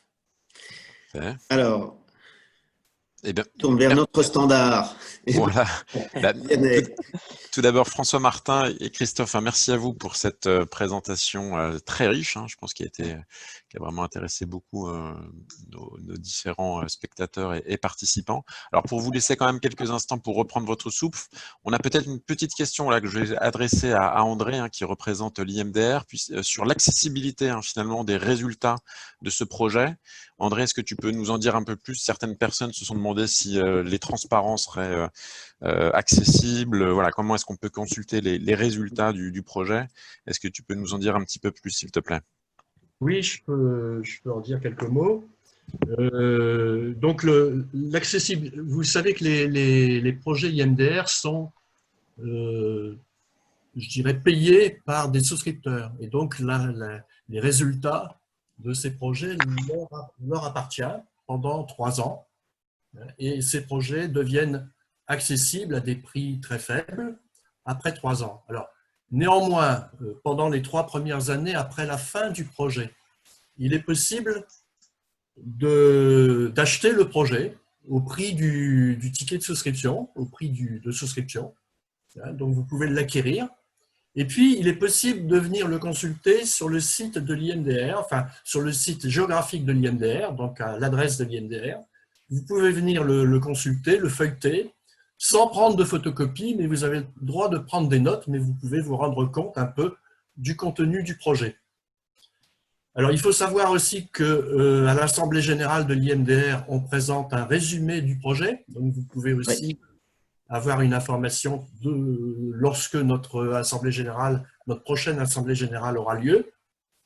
Et puis, donc, 3 ans après la fin du projet,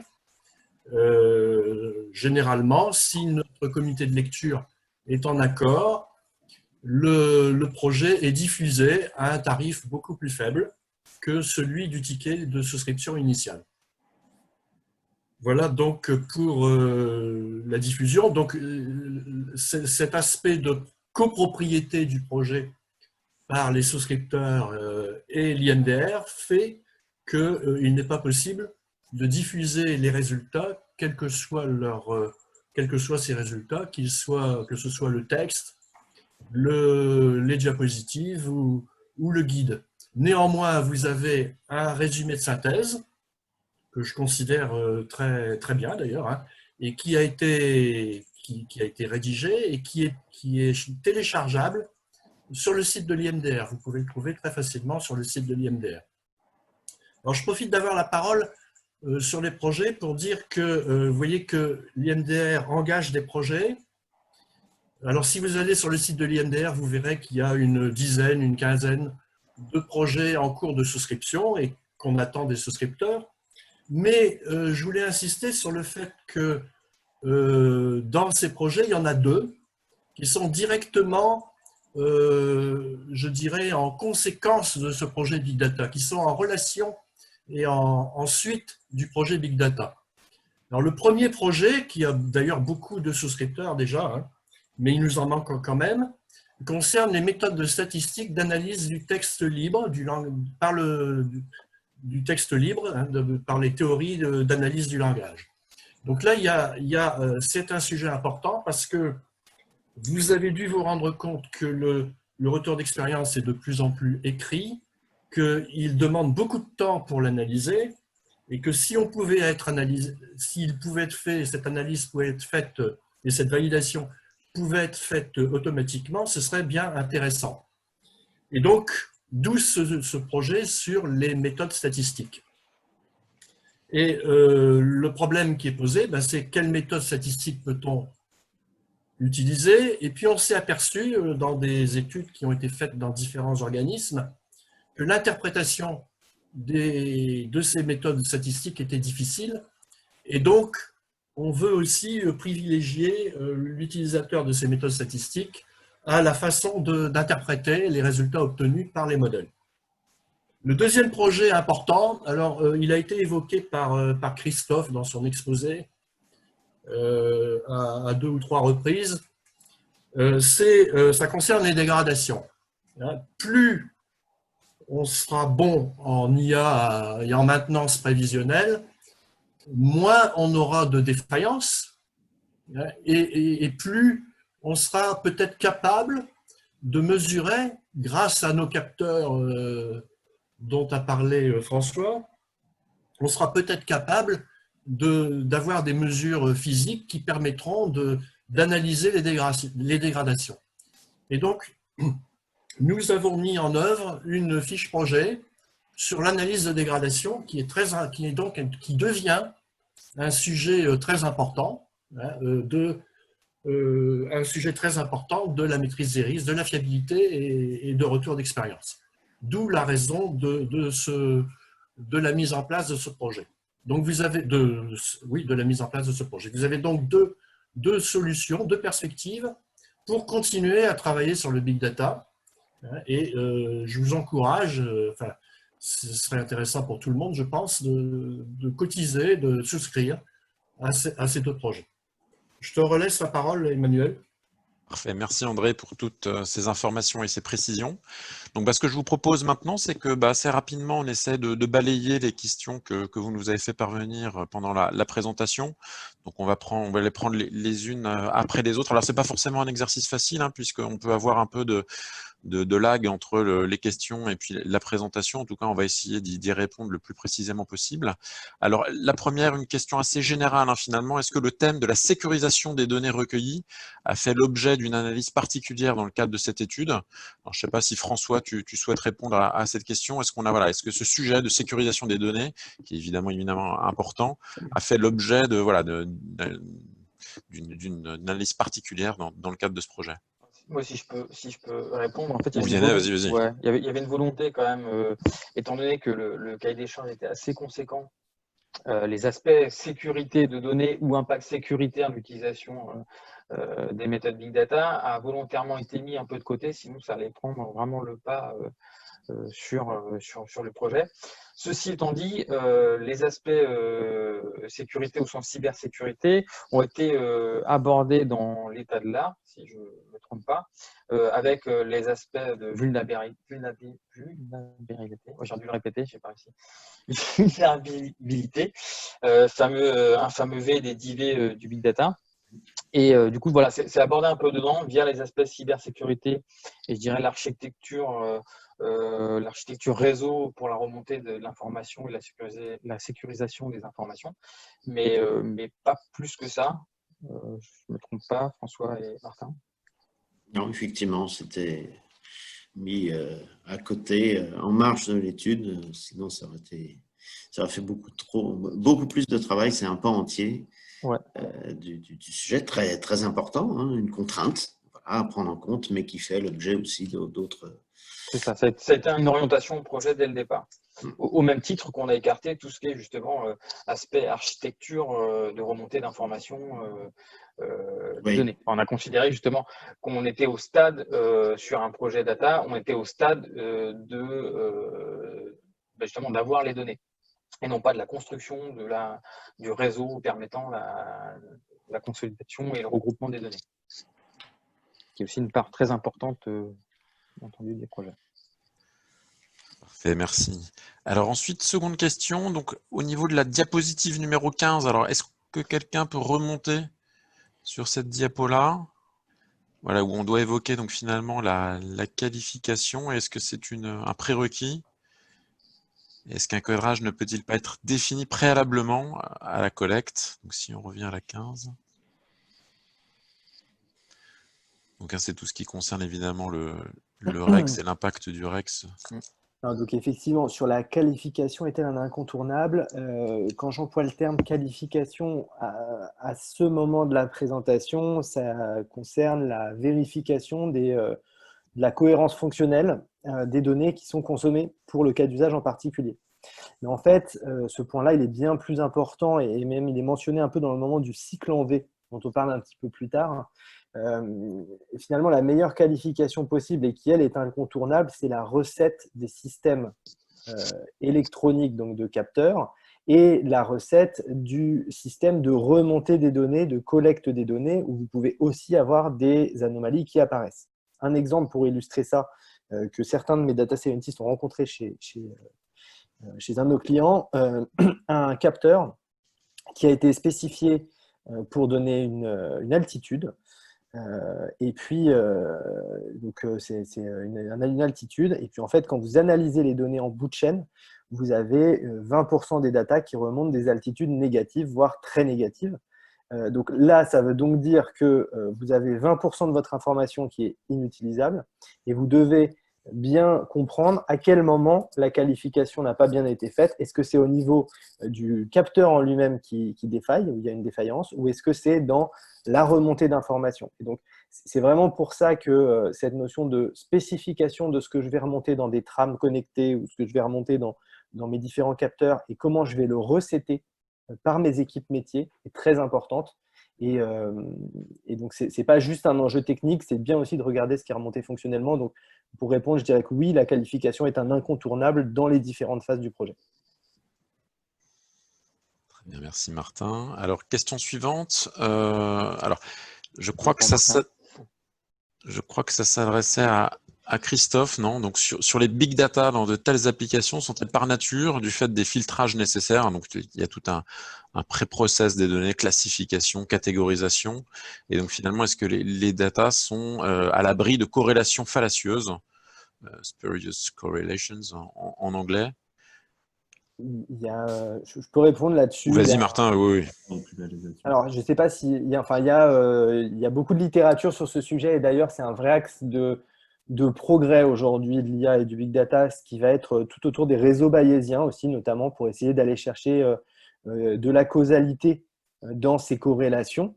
Donc, vous avez beaucoup d'exemples sur le paradoxe de Simpson, des choses comme ça.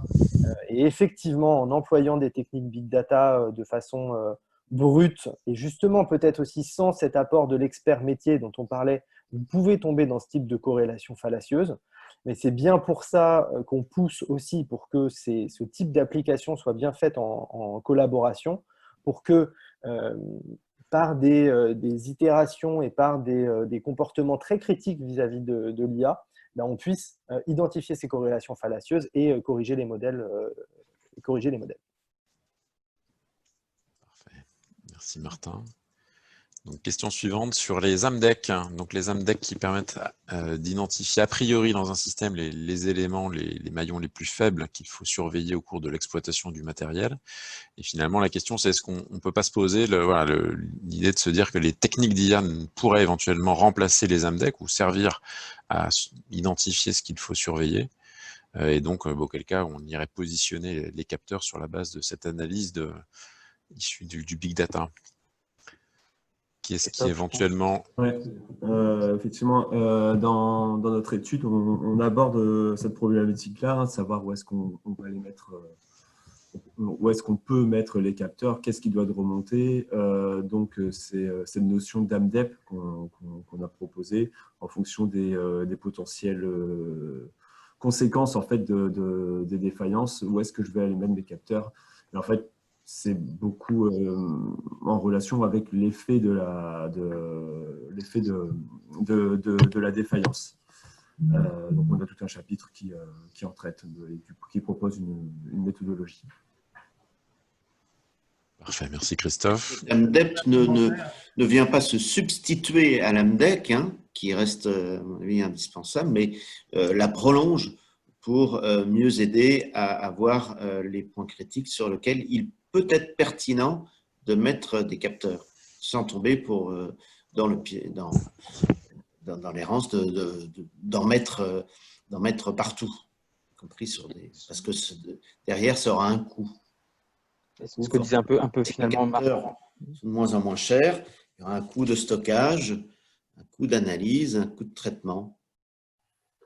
C'est un peu ce que disait Martin aussi, c'est la place de l'IA, c'est à considérer comme un membre à part entière d'une équipe de fiabilistes ou d'experts, mais ça ne se supplée pas aux experts métiers et aux outils aujourd'hui employés pour déterminer les points faibles d'une conception.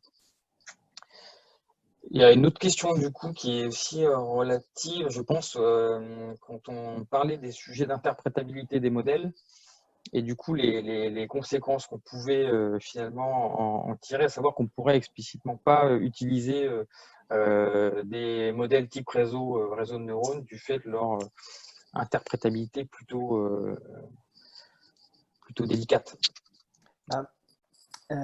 Tout dépend effectivement du niveau de risque que l'on souhaite avoir et du niveau de performance. Aujourd'hui, les réseaux de neurones, c'est des outils qui ont quand même permis d'exploser la performance réalisée par tout un tas d'usages, que ce soit dans de la prévision de séries temporelles, que ce soit dans de la détection d'images. Aujourd'hui, vous ne pouvez pas faire mieux qu'avec certains réseaux de neurones. Maintenant, la question est quel compromis je donne entre une performance et une explicabilité. Aujourd'hui, pour détecter, typiquement pour détecter des défaillances sur des images ou pour détecter des points particuliers, à la limite, si c'est pour fluidifier votre flux d'analyse pour des experts de panne qui doivent déterminer si un dispositif doit être, par exemple, retouché ou carrément mis au rebut, là, du coup, vous pouvez fluidifier, utiliser des réseaux de neurones parce que vos faux ne sont pas très graves. Par contre, effectivement, si vous êtes sur de la conduite autonome et que vous devez pouvoir tout expliquer, après, il va falloir mettre en place différents garde-fous, différentes traçabilités qui vont vous permettre d'avoir le maximum d'informations possibles, sachant qu'il y a aussi des approches un petit peu mixtes qu'on peut voir aussi, c'est-à-dire que vous entraînez un réseau de neurones à faire une tâche pour en tirer sa performance, vous entraînez aussi des modèles plus facilement explicables basés sur des arbres, par exemple, à côté, et vous vous servez de l'explicabilité de l'un, l'explicabilité globale de l'un, pour expliquer les prédictions de l'autre. C'est vraiment une histoire de compromis entre performance et compréhension. Mais il faut quand même en utiliser sur certains usages. Merci. Alors ensuite, une question relative à l'aide à la décision. Voilà, finalement, classiquement, hein, aujourd'hui, quand on s'appuie sur ce qu'on a pu observer, on va finalement juste exploiter des faits qu'on a pu déjà constater et qu'on a pu déjà analyser, donc ce qu'on appelle voilà, chercher ces clés sous l'oreille réverbère. Et est-ce qu'au contraire, voilà, est-ce qu'il ne faut pas que l'IA, ou au contraire, est-ce que l'IA peut aider à aller au-delà de ça et donc imaginer d'intégrer des données donc, qui n'ont pas été encore observées aujourd'hui, mais qui sont potentiellement observables dans des conditions extrêmes, donc finalement assez rarement, donc grâce à toutes les techniques d'acquisition de données, et donc utiliser ces données encore non observées pour finalement envisager des configurations ou des cas d'études auxquels on n'a pas été confronté. Je veux bien la prendre. Il y a plusieurs façons de répondre à la question. Donc, ça ne se limite pas uniquement à ce qu'on a déjà vu, hein, mais c'est vrai que quand on va être sur des modèles supervisés, on va beaucoup être dans cette logique de j'ai observé un caractère ou un phénomène et du coup, j'essaye de retrouver des données qui vont tracer la même chose pour la reconnaître à nouveau. Il peut y avoir soit la constitution, si là, on a déjà des jeux de données, on a des caractéristiques de données qu'on pourrait labelliser comme un défaut, mais qu'on n'a jamais vu. On pourrait s'en servir pour le créer dans le modèle d'entraînement, de façon à ce que le jour où ça arrive dans les données réelles, le modèle le reconnaisse. Puis après, vous avez aussi toutes les techniques de non supervisées, où là, on va, par exemple, sur un capteur qui va remonter une valeur, lorsque cette valeur va commencer à dériver ou à avoir une silhouette, on va dire, différente de l'habitude, le modèle va le reconnaître comme une anomalie qui, par contre, ne sera pas, ne sera pas spécifié, labellisé, en tout cas en termes de mode de défaillance, par exemple. On pourrait identifier sur un signal une anomalie, mais on ne sait pas si c'est une défaillance ou quel est le mode de défaillance. Donc, non, plusieurs solutions possibles. Pour moi, la version où on décide sur la base de ce qui s'est passé, c'est déjà tout ce qui est BI, reporting, où on va venir faire l'analyse des données du passé. Et justement, je pense que les techniques d'IA sont là pour aller un cran plus loin.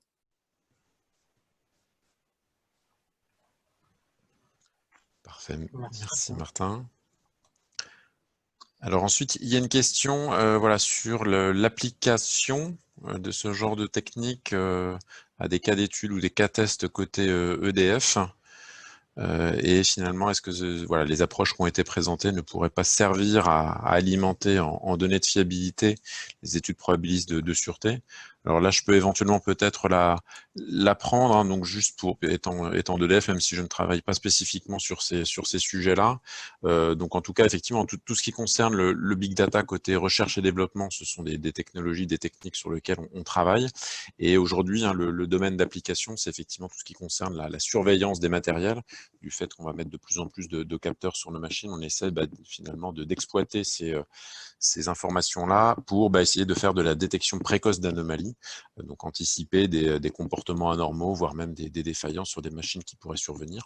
Alors de là jusqu'à aller à quantifier des indicateurs, des taux de défaillance qui pourraient ensuite alimenter les EPS, voilà, je pense qu'il y a encore un gap à franchir, d'autant plus que en termes finalement de chronologie ou de temporalité des choses, voilà, quand on est sur de la défaillance, on est sur de la surveillance, pardon, on est plutôt sur du temps réel, alors que sur les EPS, on est plutôt sur une vision finalement un peu moyen long terme du comportement des machines. Donc là, je pense qu'il faut encore travailler si on souhaite finalement pouvoir alimenter quasiment en temps réel au travers, via des approches de big data, des études probabilistes de sûreté.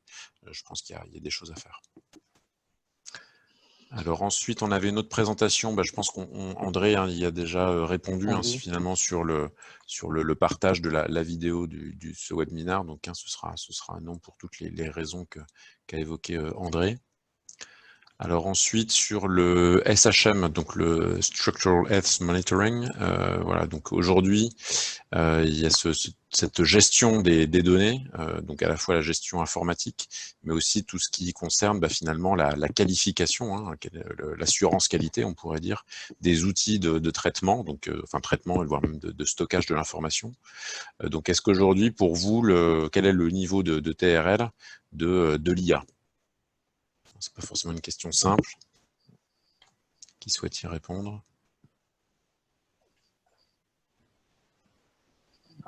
Le niveau de TRL de l'IA aujourd'hui, il est élevé, hein. On sait l'utiliser dans beaucoup d'usages. Je pense que le point qui est aujourd'hui bloquant, c'est qu'on sait l'utiliser dans des usages bien spécifiques, sur des capteurs et sur des sources de données bien identifiées, etc. Maintenant, se dire que l'ensemble de notre dispositif ou l'ensemble de notre système ou de notre structure est complètement dopé à l'IA, ça aujourd'hui, c'est pas le cas. Et c'est pas le cas pour personne, je pense, dans le monde, en France ou dans le monde. Je pense que le point là-dessus, c'est plutôt de regarder ça par rapport à des petits bouts et des bouts de coups. On disait tout à l'heure, est-ce qu'il faut tout connecter et derrière, est-ce qu'on va mettre de l'IA derrière tout? Clairement, non. Donc voilà, je ne sais pas le périmètre. Pour moi, dans cette question, ce qui me manque juste, c'est quel est le périmètre du SHM en question. Mais sinon, sur des aspects bien précis, pour moi, l'IA est à un niveau de TRL très élevé. Puisqu'on a aujourd'hui des applications qui tournent en production et qui vont superviser des systèmes grâce à l'IA. Ok, merci Martin.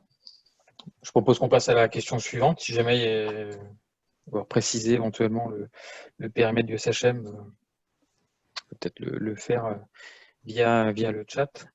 Sinon, on va passer à la question suivante. Donc la question suivante concerne, alors effectivement, tout ce qui est lié à la qualité de prédiction en préambule passe par forcément la confiance et je dirais la maîtrise en qualité des données qu'on injecte.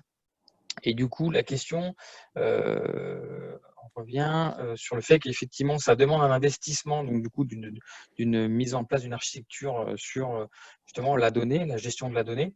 Est-ce que, alors je pense que c'est plutôt dédié à Martin pour le coup, est-ce que vous avez des exemples de retour sur investissement sur des justement demandes qui vous ont été faites et un retour sur l'architecture Big Data qui a été mise en œuvre Voilà. Alors, des retours sur investissement, oui, il y en a. C'est vrai que le coût est élevé et c'est pour ça, d'où l'importance de bien le concevoir en amont.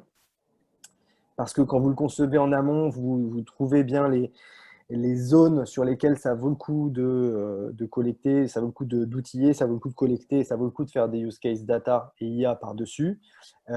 Pour donner un exemple, moi récemment en fiabilité que j'ai vu fonctionner avec un ROI à plus d'1 million, c'est sur de la crise qualité. Vous avez de l'outillage, vous avez de la connectivité au niveau de vos systèmes qui vous remonte de l'information et dynamiquement, vous êtes capable d'identifier une crise qualité. Donc, là où avant, vous l'auriez vu par des calls clients, vous l'auriez vu par des signalisations, des signalements lors de la vie courante du système, là, vous la commencez à la sentir et vous la voyez après arriver avec un certain délai dans vos systèmes de relations clients. Ça vous permet déjà de la traiter plus tôt, ça vous permet d'arrêter de la prod qui va être défaillante, ça vous permet de mieux circoncire aussi le périmètre de rappel que vous allez effectuer. Et ça, c'est des gains qui peuvent être à plus d'1 million. Donc, des retours, il y en a. Maintenant, je pense que ces retours sur investissement, c'est toujours pareil. Il y a le cash-in, il y a le cash-out. Vous pouvez gagner des choses. Par contre, il faut bien voir où est-ce que vous allez investir. D'où cette phase de conception qui est vraiment importante, de se concentrer peut-être dans un premier temps sur les têtes de Pareto, là où vous avez des coûts forts ou là où vous avez des défaillances fortes. C'est là-dessus que vous commencez à outiller pour répondre rapidement avant d'arriver vers le Graal du tout Big Data, etc. etc. Mais dans ce cas-là, si on spécifie bien là où on veut aller chercher, on peut avoir des retours sur investissement intéressants. Merci Martin. Du coup, je propose qu'on passe à la dernière question qui était du coup, je pense au début. Alors, que signifie semi-paramétrique ici? Alors, de mémoire, ça concerne Christophe et c'était sur effectivement l'apport du big data sur le modèle de fiabilité.